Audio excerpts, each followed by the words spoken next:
Эрүүл мэндийн сайдын 2010 оны 123 дугаар тоод тушаал буюу хүнд нөхцөлд ажилдаг эмч совилогчдын цалин нэмэгдүүлэх тушаалыг эрүүл мэнд спортын сайд шийлэг дамп хүчинг болгожээ.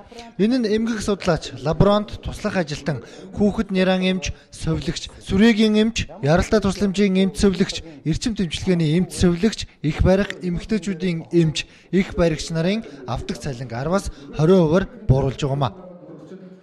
Төсвийн хэмнэлтийг дээрээсээ биш дороосоо эмч ажилтнуудаас тэр дундаа хамгийн хүнд ажил хийдэг энэ хүмүүсээс эхэлж байгаад нь их эгдүүцэж байгаа. Тэгэхээр тушаал хүчингү болох тухай энэ өнөөдөр эрүүл мэнд спортын салбарын одоо 2015-16 оны хилцээрт цалин хөлс түүнтэй адилхан орлогыг хүрсэн төвшнгөөс бууруулахгүй байна гэж эрүүл мэнд спортын сайд өөрөө гарын үсэг зурчхаад өнөөдөр ийм тушаал гаргаж төсвийн хэмнэлтийг энэ эмч ажилчдаас эхэлж байна.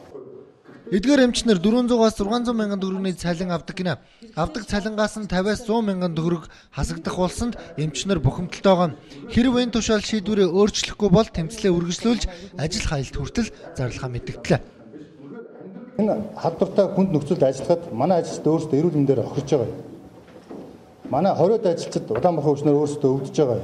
Тэр хэрээр ар гэртээ халдварыг авчиж байгаа. Тэр нь манай дээр 5 их энэ халдвараас энэ хүнд ачаалаас болоод золбсон.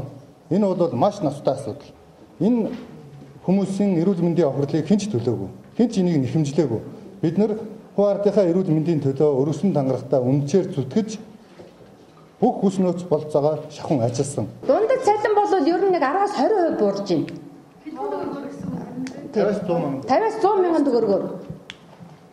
Ер нь дундад цалин хийж байдаг. Одоо анх орсон их эмч 468 мянган төгрөгийн цалин авч байгаа. Сарын цалин. Дундаж бол ер нь нэг 550-аас 60 хооронд л байгаа. 560. Харин салбарын сайд шийлэг дамп 2010 онд Ламбаа сайдын хүнд нөхцөлд ажилдаг эмч нарын цалин 50%-аар нэмнэ гэсэн тушаал нь сангийн яам засгийн газартай хэлэлцээгүй гаргасан тушаал юм а. Тиймээс хэрэгжиж байгаагүй цаасан дээрх тушаалыг хүчингүй болгосон гэдгийг тэр хэлж байна. Одоо удирдлагуудтай холбоотой асуудал шүү дээ. Удирдлагуудаас гадна нөгөө тэр илүү цагийн мөнгийг тооцож байгаа санхүүгийн албан ингэж одоо нөхдөд байж. Тэгэхээр бол би бол хөсвөтийн дарга нэмхүүд бол одоо удаа дараа сануулж исэн. Өнөөдөр сануулж байгаа. Энэ одоо илүү цагийн хэтэрхий их одоо мөнгө төгрөг авсан энэ учраас олоо. Тэгээд бол одоо энэ засгийн газраас энэ хөсвөтөд одоо олгосон тэр одоо цалингийн одоо нэмийг урамшууллыг бол одоо тэр хамт олонны дунд үүссэн ямар нэгэн одоо эргэлзээ тэнглзээгүй байдалд хүргээ гэдэг асуудлыг бол тавьж. Цалин асахын асуудлаас гадна илүү цагийн мөнгө авах хүсэлтэй эмчнэр байгаа. За өнгөрсөн намар Улаанбаатар өвчний дэгдэл нэмэгдэж халдвар төвчин судлалын үндэсний төвийн эмч ажилчид өндөр ачаалалтай ажилласан.